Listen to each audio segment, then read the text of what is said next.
शेर खान कोठरी में चारपाई पर लेटा हुआ था। उसके जहन में हर किस्म के ख्याल आ रहे थे। रात गुजरती जा रही थी। कमांडो चाकू उसने अहमद अली और रजब अली के घर पर ही छोड़ दिया था। उन्होंने शेर खान को जो लिफाफा दिया था, शेर खान ने उसे भी खोल कर नहीं देखा था कि उसमें कितनी रकम है। घंटा सवा घंटा गुजर गया। उसे बाहर किसी के कदमों की आहट सुनाई दी। वो उठकर बैठ गया। फिर जल्दी से कोठरी के दरवाजे को जरा सा खोल कर बाहर देखा। तारों की धुंधली रोशनी में उसे कोई आदमी आता नजर आया, मगर ये आदमी शाहजी ही थे। उसने कोठरी में आकर शेर खान को आवाज दी, शकील भाई जाग रहे हो? शेर खान इस दौरान चारपाई पर जाकर बैठ गया। कहने लगा, जाग रहा हूँ शाहजी, कब चलना है? शाहजी ने कहा, यक्का जोतने लगा हूँ, उसके बाद चल पड़ेंगे। यक्के के आगे घोड़े को जोतने में आधा घंटा लग गया। शेर खान कोठरी के बाहर आकर बैठ गया। जब यक्का तैयार हो गया तो दोनों उसमें सवार हुए और यक्का खेतों में एक तरफ चल पड़ा। उनकी मंजिल अंबाले से आगे मीरठ की जानिब करतगढ़ नाम का रेलवे स्टेशन था। कच्चे रास्ते पर आकर यक्के की रफ्तार शाहजी ने तेज कर दी। पौ फट रही थी जब दूर से करतगढ़ स्टेशन के सिग्नल की रोशनी नजर आने लगी। शाहजी ने कहा, घंटे डेढ़ घंटे के बाद अमृतसर से दिल्ली जाने वाली पैसेंजर ट्रेन जहां आकर ठहरती है, तुम दिल्ली ही चले जाओ तो बेहतर है। शेर खान ने कहा, मैं भी दिल्ली जाने का ही सोच रहा हूँ। यक्का करतगढ़ स्टेशन के बाहर एक तरफ रुक गया। शाहजी कहने लगे, मैं टिकट लेकर अभी आता हूँ। शेर खान कहने लगा, मुझसे पैसे लेते जाएं। शाहजी बोले, मेरे पास हैं। अगरचे भारत में रेल में सफर करते हुए साधु सन्यासी लोग टिकट नहीं खरीदते और उन्हें बिला टिकट सफर करने की इजाजत होती है, इसके बावजूद शेर खान टिकट खरीद कर सफर करना चाहता था। वो खामखा किसी मुश्किल में नहीं फंसना चाहता था। शाहजी टिकट लेकर आ गए। उसे शेर खान के हवाले करते हुए कहा, खुदा हाफिज भाई, अपना ख्याल रखना, ये दिल्ली तक का टिकट है। शाहजी ने शेर खान से हाथ मिलाया, खुदा हाफिज कहा और यक्के को लेकर वापस चल पड़े। शेर खान स्टेशन के प्लेटफॉर्म पर आकर एक बेंच पर बैठ गया। मामूली सा देहाती स्टेशन था। रात के सन्नाटे में प्लेटफॉर्म दूर तक खाली पड़ा था। शेर खान को ऐसे लगा जैसे इस स्टेशन पर कभी कोई गाड़ी नहीं आई, लेकिन आखिर रेलवे स्टेशन था और शाहजी के अलावा मिर्जा साहब ने भी कहा था कि दिल्ली जाने वाली पैसेंजर ट्रेन जहां आकर थोड़ी देर ठहरती है। प्लेटफॉर्म पर बैठे बैठे अचानक शेर खान को ख्याल आ गया कि शाहजी अपने साथ उसके जो कपड़े गठरी में बांधकर साथ चले थे वो उन्हें देने याद नहीं रहे। शेर खान को भी उस अफरा तफरी में अपने कपड़ों का ख्याल नहीं आया, मगर अब कुछ नहीं हो सकता था। उसे साधुओं के बेस में ही अब दिल्ली तक सफर करना था। आसमान पर सुबह की सफेदी नमूदार होने शुरू हो गई। दूर से रेलगाड़ी की सीटी की आवाज आई। इस दौरान प्लेटफॉर्म पर कोई दूसरा मुसाफिर नहीं था, सिर्फ शेर खान ही एक मुसाफिर था। सीटी की आवाज के साथ ही किसी जानिब से एक आदमी नमूदार हो गया। उसके हाथ में सुर्ख सब्ज रोशनी वाली लालटेन थी। कुछ देर के बाद एक पैसेंजर ट्रेन आकर प्लेटफॉर्म पर ठहर गई। ट्रेन मुसाफिरों से भरी हुई थी। अक्सर मुसाफिर सो रहे थे। शेर खान एक डिब्बे में दाखिल होकर एक तरफ होकर बैठ गया। ट्रेन बमुश्किल 1 मिनट के लिए रुकी और चल पड़ी। दिन निकल आया था जब ट्रेन मीरठ पहुंची।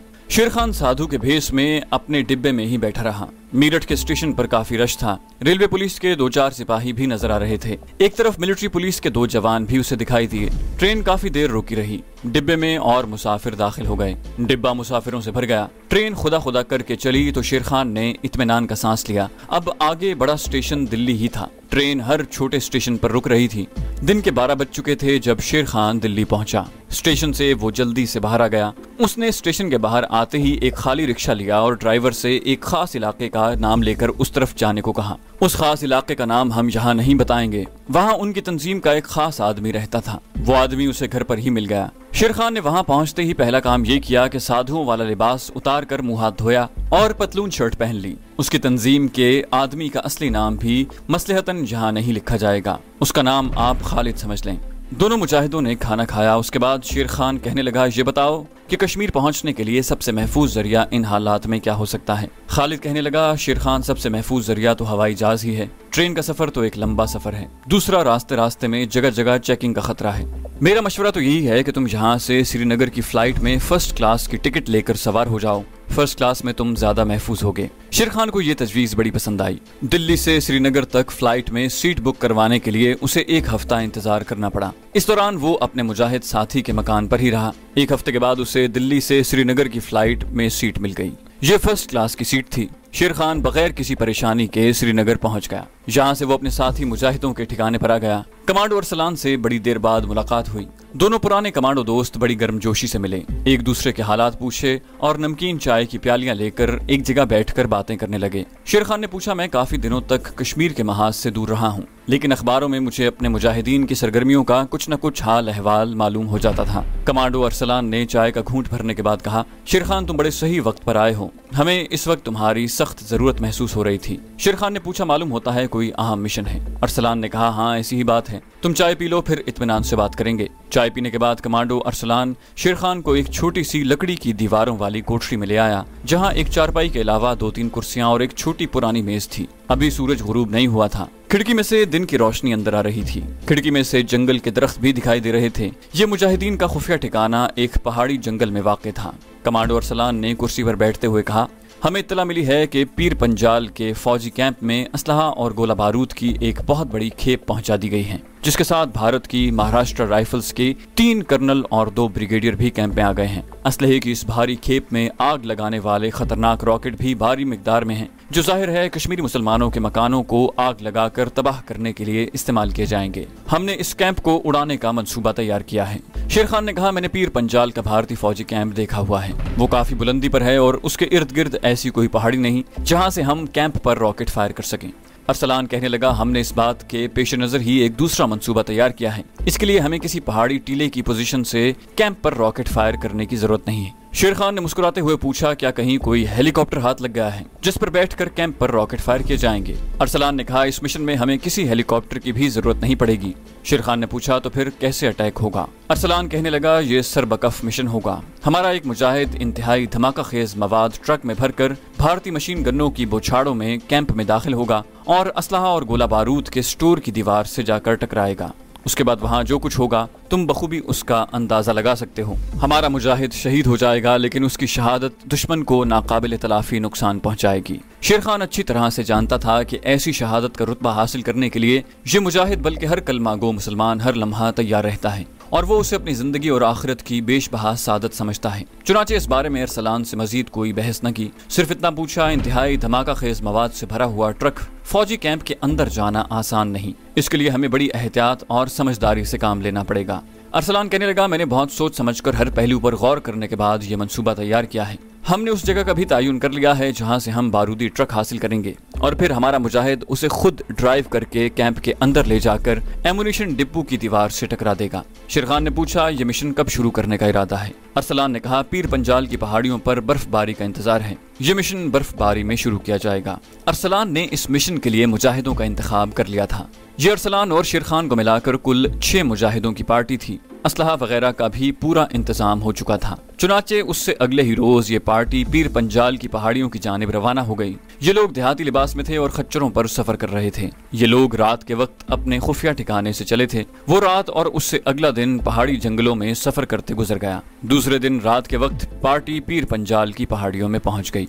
एक खास पहाड़ी पहले से चुन ली गई थी जहां एक छोटा सा गार भी था और 20 फुट नीचे पहाड़ी सड़क गुजरती थी जो फौजी कैंप को जाती थी। इस सड़क पर से अक्सर फौजी ट्रक आते जाते रहते थे। 6 के 6 मुजाहिद पहाड़ी गार में आकर छुप गए। उनमें वो मुजाहिद भी था जिसने ट्रक गोला बारूद के जखीरे से टकरा कर शहीद होना था। उसका नाम गुलाम हुसैन था। वो खूबसूरत कश्मीरी जवान था, शरई दाढ़ी थी, पाबंदे सौम सलात था। शहीद होने के ख्याल से उसके चेहरे पर हर वक्त एक नूर बरसता रहता। अरसलान दूरबीन लेकर टीले के गार के धाने पर एक तरफ होकर बैठ गया। मौसम सर्द था, बर्फ नहीं गिर रही थी मगर आसमान पर हल्के हल्के बादल छाए हुए थे।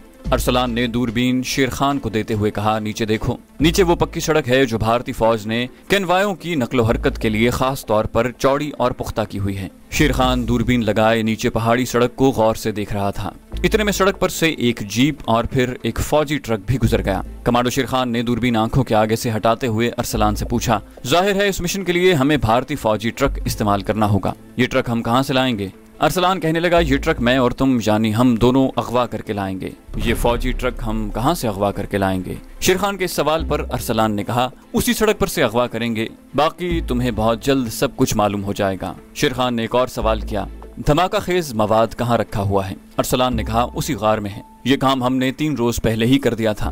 मेरे साथ आओ, मैं तुम्हें दिखाता हूँ। कमांडो अरसलान और शेरखान पहाड़ी गार के अंदर चले गए। गार में काफी आगे जाकर एक कुशादा दालान सा था, जिसकी दीवार के साथ मेजों पर जदीद तरीन धमाका खेज मवाद रखा था, जिसको अगवा किए जाने वाले ट्रक में रखना था, और उस ट्रक ने कैंप के अंदर एमुनिशन डिपो से टकराकर वहां तबाही मचानी थी। वहां से भारत का फौजी कैंप एक पहाड़ी के दामन में दिखाई दे रहा था। कमांडो अरसलान ने शेरखान को धमाका खेज मवाद दिखाया। ये बारूद की शक्ल में नहीं था, बल्कि केमिकल्स की शक्ल में था। शेरखान ने डिब्बे में से शीशे की लंबी लंबी नलकियां बड़ी एहतियात से निकालकर उनका जायजा लिया। अरसलान ने कहा, ये धमाका खेज केमिकल्स फ्रांस की वजारत दिफा की दरियाफ्त हैं। इसे हम यहाँ एक भारतीय फौजी कैंप में ट्राई कर चुके हैं। तवक्को से ज्यादा कामयाब नतीजा बरामद हुआ। शेरखान ने नलकियां डिब्बे में एहतियात से रखते हुए कहा, मैं समझ गया हूँ। और वो दोनों गार से निकलकर उसके दहाने पर पहाड़ी दीवार की आड़ में बैठ गए। शेरखान दूरबीन लगाकर दूसरी पहाड़ी के दामन में भारतीय फौजी कैंप को गौर से देखने लगा। उस कैंप से वो वाकिफ था, और जहाँ एक मिशन में वो 20 भारतीय फौजी हलाक कर चुका था। भारतीय फौजी कैंप के गेट पर 2 फौजी पहरा दे रहे थे। काफी बड़ा कैंप था, 3 जानिब फौजी बैरकें थीं। अरसलान ने कहा, कैंप के गेट से दाएं जानिब तुम्हें कुछ फासले पर एक दीवार नजर आ रही होगी। ये एमुनिशन डंप की दीवार है। ट्रक इसी दीवार से जाकर टकराएगा। दीवार के करीब ही जो बैरक है, इस बैरक में फौजी दफातर हैं, जहां महाराष्ट्र राइफल्स के कर्नल और ब्रिगेडियर बैठते हैं, और साथ वाली बैरक में फौजी हर वक्त मौजूद होते हैं। ट्रक के धमाके से एमुनिशन के जखीरों में धमाका होगा, और सबसे पहले महाराष्ट्र राइफल्स के फौजी अफसर और बैरकों में मौजूद भारतीय सिपाही उड़ जाएंगे। उसके बाद जो तबाही मचेगी उसका हम शायद अंदाजा नहीं लगा सकते। उसी रात के 12 बजे के बाद पीर पंजाल की पहाड़ियों पर बर्फ गिरना शुरू हो गई। मुजाहिदों को इसी का इंतजार था। कमांडो अरसलान ने मुजाहिदों को अलर्ट कर दिया और असलहा चेक करने का हुक्म दिया। उसने शेरखान से कहा, यह बड़ा अच्छा शगुन है कि बर्फबारी आधी रात के बाद शुरू हुई है। हम मुंह अंधेरे अपने मिशन का आगाज करेंगे।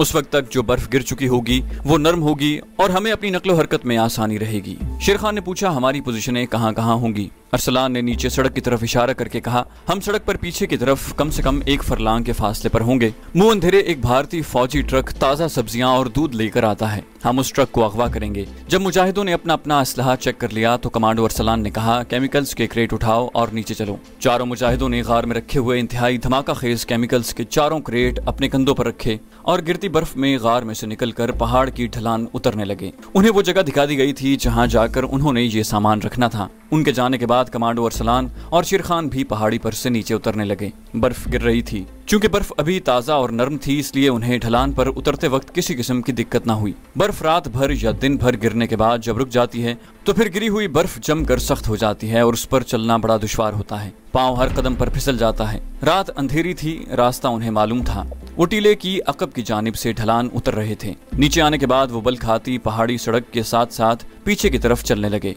वो सड़क से उतरकर दरख्तों और झाड़ियों की ओट में होकर चल रहे थे। मुजाहिद उनसे आगे निकल चुके थे। पीछे शेरखान और अरसलान चल रहे थे। दोनों के पास ट्रेन गन्ने थीं। उन्होंने हुड कैप वाली गर्म जैकेटें पहन रखी थीं, जो गिरती बर्फ में बर्फ के साथ ही कैमोफ्लाज हो रही थीं और दूर से उन्हें देखा नहीं जा सकता था। इतने में पीछे से किसी फौजी ट्रक की आवाज आई। अरसलान और शेरखान वहीं बैठ गए और पहाड़ी सड़क को गौर से देखने लगे। जहां सड़क पीछे जाकर एक टीले की तरफ मुड़ जाती थी, वहां कुछ देर के बाद ट्रक की हेडलाइट्स की रोशनी नमूदार हुई। फिर एक फौजी ट्रक पूरी आवाज से आहिस्ता आहिस्ता चलता सड़क पर आ गया। यहाँ चढ़ाई थी। ट्रक की रफ्तार हल्की थी। जब ट्रक उनके सामने ऊपर सड़क पर से गुजर गया तो दोनों अरसलान और शेरखान उठ खड़े हुए। शेरखान ने कहा, सुबह के वक्त कोई फौजी कैनवाय न आ जाए, इसका मसला बन जाएगा। अरसलान ने झाड़ियों में से चलते हुए कहा, अगर कैनवाय आ भी गया तो देखा जाएगा। जैसी सूरत हाल बनेगी वैसा ही करेंगे। चलते चलते आखिर वो उस मकाम पर पहुंच गए जहां सड़क एक टीले के पहलू की तरफ मुड़ जाती थी। यही जगह पहले से रजिस्टर की हुई थी। चारों मुजाहिद वहां पहुंच चुके थे और अपनी अपनी पोजीशन ले चुके थे। अरसलान और शेरखान ने धमाका खेज केमिकल के 4 क्रेट चेक किए। उन्हें बड़ी एहतियात के साथ एक जानिब रख दिया गया था। ये केमिकल्स इस कदर हसास थे कि जरा सी ठोकर के लगने से फट सकते थे। चारों मुजाहिद सड़क के नीचे झाड़ियों के पीछे करीब करीब ही छुपे हुए थे। शेरखान और अरसलान मुजाहिद गुलाम हुसैन के पास आकर बैठ गए। शेरखान ने गुलाम हुसैन से कहा, गुलाम हुसैन, तुम खुशनसीब हो कि तुम्हें जिंदगी में ही अपनी शहादत की बशारत मिल गई है। गुलाम हुसैन ने अपनी जैकेट की हुड कैप के अंदर सर के साथ कफन के तौर पर सफेद रुमाल लपेट रखा था। जिस पर कलमा शरीफ लिखा हुआ था। गुलाम हुसैन के चेहरे पर नूर बरस रहा था। उसने मुस्कुराते हुए कहा, सर मैं अपनी खुशबख्ती पर जिस कदर भी नाज करूं कम है कि मैं थोड़ी देर बाद शहीद हो जाऊंगा और अपनी जान इस्लाम और जहाद कश्मीर के लिए कुर्बान कर दूंगा। अरसलान ने कहा, इसमें कोई शक नहीं कि ये बड़ी सरबुलंदी की बात है। अल्लाह ताला हम सबको शहादत का दर्जा अता फरमाए। शेर खान ने आहिस्ता से कहा, आमीन। अब उन्हें इस भारतीय फौजी ट्रक का इंतजार था जिसे मुंह अंधेरे वहां से गुजरना था। बर्फ गिर रही थी। ये लोग 2 दरख्तों के नीचे छुप कर बैठ गए।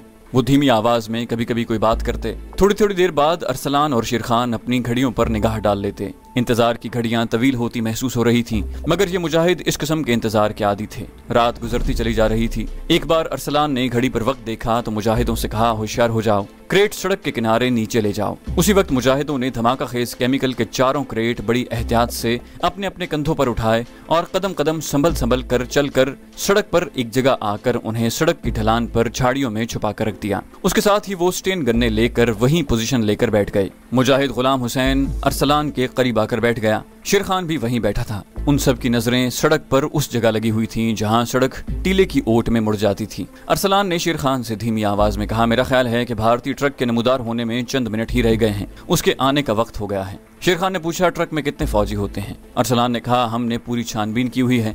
इस ट्रक में सिर्फ 2 भारतीय फौजी होते हैं जो अगली सीटों पर बैठे होते हैं। इस दौरान अरसलान ने अपने 2 मुजाहिदों को इशारा किया। दोनों मुजाहिद उसी वक्त अपनी पोजीशनों से निकलकर सड़क पर आ गए। वो अपने साथ दरख्त के एक बहुत बड़े टहन को घसीट कर ला रहे थे। ये टहन उन्होंने पहले ही से दरख्त पर से काट कर वहां छुपाया हुआ था। दरख्त का टहन उन्होंने सड़क के दरमियान डाल दिया। सड़क ज्यादा चौड़ी नहीं थी। दरख्त के टहन ने सड़क ब्लॉक कर रखी। उसके बाद दोनों मुजाहिद दौड़कर अपनी अपनी पोजीशन में चले गए। कमांडो अरसलान ने शेर खान को समझा दिया था कि उन्हें क्या करना है। ये वक्त, ये लम्हे बड़े हैजान खेज थे। सब मुजाहिदों की नजरें बल खाती सड़क के मोड़ पर लगी थीं, जो गिरती बर्फ में सफेद हो गई थी। हर तरफ खामोशी छाई हुई थी। बर्फ अब हल्की हो गई थी। शेर खान ने आहिस्ता से कहा, खुदा करे कि ट्रक आ जाए। अरसलान ने कहा, ट्रक जरूर आएगा, वो रोजाना सप्लाई लेकर आता है। फिर उसने घड़ी पर निगाह डाली और कहा, उसके आने का वक्त हो गया है। दूसरे ही लम्हे दूर पीछे पहाड़ियों में घूं घूं की आवाज आई। अरसलान ने कहा, शेर खान, ट्रक आ रहा है। जहां मुजाहिद घात लगाए बैठे थे वहां तक सड़क की चढ़ाई थी, जिसकी वजह से फौजी ट्रक पूरा जोर लगाकर घूं घूं की आवाज निकालता आहिस्ता आहिस्ता चला रहा था। जिस वक्त ट्रक किसी टीले की ओट में चला जाता तो उसके इंजन की आवाज मध्यम पड़ जाती। टीले की ओट से निकलता तो आवाज फिर साफ सुनाई देने लगती। आहिस्ता आहिस्ता ये आवाज करीब होती जा रही थी। फिर आवाज ज्यादा करीब से सुनाई देने लगी। कमांडो अरसलान ने शेर खान से कहा, अलर्ट शेर खान, ट्रक किसी भी वक्त नमूदार हो सकता है। और फिर बल खाती सड़क जहां पहाड़ी का मोड़ घूमती थी वहां ट्रक की रोशनी नमूदार हुई। मुजाहिदों की गिरफ्त अपनी अपनी स्टेन गन्नों पर मजबूत हो गई। उन्हें अपने दिल की धड़कनों की आवाज सुनाई देने लगी। सड़क के मोड़ पर ट्रक की हेडलाइट्स की रोशनियां तेज हो गईं। ट्रक के इंजन की आवाज भी ज्यादा शोर के साथ सुनाई देने लगी। उसके बाद एक ट्रक मोड़ मुड़कर सड़क पर आ गया। ट्रक आहिस्ता आहिस्ता आ रहा था। उसकी रोशनियों में गिरती बर्फ साफ नजर आने लगी थी। मुजाहिदों की उकाबी निगाहें सड़क पर मरकूज हो चुकी थीं। जैसे ही ट्रक उस जगह आया जहां सड़क पर दरख्त के कटे हुए टहन ने सड़क ब्लॉक कर रखी थी, तो ट्रक को ब्रेक लगी और वो रुक गया। उसका इंजन चल रहा था। किसी फौजी की आवाज सुनाई दी। दूसरे लम्हे एक फौजी अगली सीट की खिड़की खोलकर बाहर कूदा। उसके कंधे से राइफल लटक रही थी। उसके साथ ही दूसरा फौजी भी ट्रक में से निकलकर सड़क पर आ गया। वो दरख्त के मोटे टहन को पकड़कर एक तरफ घसीटने लगे ताकि सड़क साफ हो जाए। अरसलान और शेर खान को इसी लम्हे का इंतजार था। उन्होंने दोनों फौजियों को अपने निशाने में लिया हुआ था। जैसे ही भारतीय फौजी दरख्त के टहन को घसीटने लगे, अरसलान और कमांडो शेर खान की स्टेन गन्नों से एक एक ब्रस्ट फायर हुआ और दोनों भारतीय फौजी वहीं उलट कर ढेर हो गए। उसके साथ ही अरसलान और शेर खान और मुजाहिद गुलाम हुसैन घात में से निकलकर सड़क पर आ गए। गुलाम हुसैन और शेर खान दौड़कर ट्रक के पीछे की तरफ गए।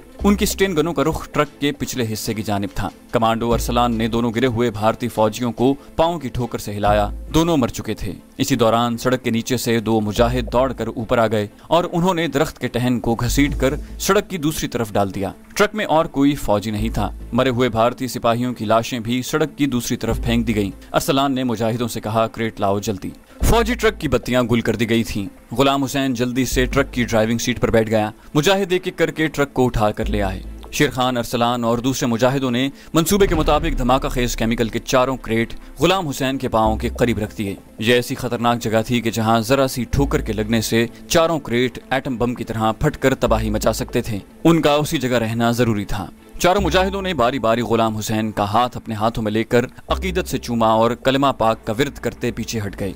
شیر خان اور ارسلان نے باری باری غلام حسین کے ماتھے کو چوم کر کلمہ پڑھا۔ کمانڈو ارسلان نے کہا، میرے شیر جاؤ، جنت کے دروازے تمہارے لیے کھول دیے گئے ہیں۔ غلام حسین نے بسم اللہ پڑھ کر انجن سٹارٹ کیا، بتیاں روشن کی اور ٹرک ہلکی ہلکی گرتی برف باری میں سڑک پر آگے کی طرف چل پڑا۔ جیسے ہی ٹرک آگے بڑھا، ارسلان اور شیر خان مجاہدوں کو ساتھ لے کر سڑک سے نیچے اترے اور تیز تیز قدموں سے اپنے سامنے والے ٹیلے کی چڑھائی چڑھنا شروع کر دی۔ وہ ٹیلے کے اوپر جا کر کھڑے ہو گئے۔ آسمان پر چھائے ہوئے بادلوں میں سحر کا ہلکا ہلکا اجالا جھلکنا شروع ہو گیا تھا۔ مدھم سرمئی رنگ کی دھند سی چاروں طرف پھیلی ہوئی تھی۔ برف باری رک گئی تھی۔ مجاہدوں کی نظریں سامنے والی پہاڑی کی ڈھلان پر جمی ہوئی تھیں، جہاں نیچے دامن میں بھارتی فوجی کیمپ تھا۔ کیمپ ڈھلان کی اوٹ میں تھا۔ انہیں نیچے پہاڑی سڑک نظر نہیں آ رہی تھی، مگر اس فوجی ٹرک کی آواز برابر آ رہی تھی۔ مجاہدوں کے کان ٹرک کی آواز پر لگے ہوئے تھے۔ انہیں یہی ڈر تھا کہ کہیں ٹرک راستے میں خراب نہ ہو جائے، لیکن ٹرک شہر کے دور ہوتے اندھیرے میں برف سے ڈھکی ہوئی پہاڑی سڑک پر بھارتی فوجی کیمپ کی طرف بڑھتا چلا جا رہا تھا۔ سڑک کی ڈھلان شروع ہو گئی تھی اور ٹرک کی رفتار تیز ہوتی جا رہی تھی۔ غلام حسین نے دونوں ہاتھوں سے فوجی ٹرک کا تھرکتا ہوا سٹیئرنگ مضبوطی سے پکڑ رکھا تھا۔ فوجی کیمپ قریب ہوتا جا رہا تھا۔ غلام حسین کی شہادت کی مبارک گھڑی قریب آتی جا رہی تھی۔ اس کے دل میں اللہ کا خیال تھا اور لب پر درود و سلام تھا۔ سڑک نے ایک پہاڑی کا چکر کاٹا تو سامنے بھارتی فوجی کیمپ کی روشنیاں نظر آنے لگی۔ غلام حسین نے ٹرک کی رفتار اور تیز کر دی۔ کیمپ کے گیٹ پر کھڑے فوجی گارڈ نے ٹرک کو دور سے دیکھا تو سمجھ گئے کہ سپلائی لانے والا ٹرک آ گیا ہے۔ انہوں نے گیٹ کھول دیا۔ ٹرک اتنی تیزی سے گیٹ میں سے گزرا کہ دونوں فوجی حیران ہو کر ایک دوسرے کا منہ تکنے لگے۔ وہ یہی سمجھے کہ ٹرک کے بریک فیل ہو گئے ہیں۔ ٹرک کو غلام حسین نے گولہ بارود کے ذخیرے والی دیوار کی طرف تیزی سے موڑ دیا۔ دوسرے ہی لمحے ایک دھماکہ ہوا، اس کے ساتھ ہی دوسرا دھماکہ ہوا اور پھر فوجی کیمپ میں قیامت برپا ہو گئی۔ ہر طرف آگ ہی آگ تھی، دھماکے ہی دھماکے تھے، چیخو پکار، بارود کا دھواں ہی دھواں تھا۔ بیرکوں کے پرخچے اڑ چکے تھے۔ ان کے ساتھ کیمپ میں مقیم تمام بھارتی فوجیوں کے بھی پرخچے اڑ چکے تھے۔ جب دور پیچھے پہاڑی ٹیلے پر موجود کمانڈو ارسلان، شیر خان اور دوسرے 3 مجاہدوں نے دھماکوں کی دہشتناک آواز کے ساتھ پہاڑیوں میں سے آگ کے شعلے اور دھوئیں کے بادل بلند ہوتے دیکھے تو ان سب نے ایک ساتھ ہاتھ اوپر اٹھا کر غلام حسین کے ایصال ثواب کے لیے فاتحہ پڑھی اور چہروں پر ہاتھ پھیر دیا۔ ارسلان نے بھی اپنے چہرے پر دونوں ہاتھ پھیر کر کہا، چلو شیرو، غلام حسین کی شہادت نے ہمیں بھی سرخرو کر دیا۔ یہ لوگ صبح ہونے سے پہلے پہلے اپنے ٹھکانے پر پہنچ گئے۔ ان کا مشن کامیاب ہو چکا تھا۔ چینل کو سبسکرائب کیجیے اور بیل آئیکن پر کلک کیجیے تاکہ آپ کو تمام ویڈیوز فوراً ملتی رہیں۔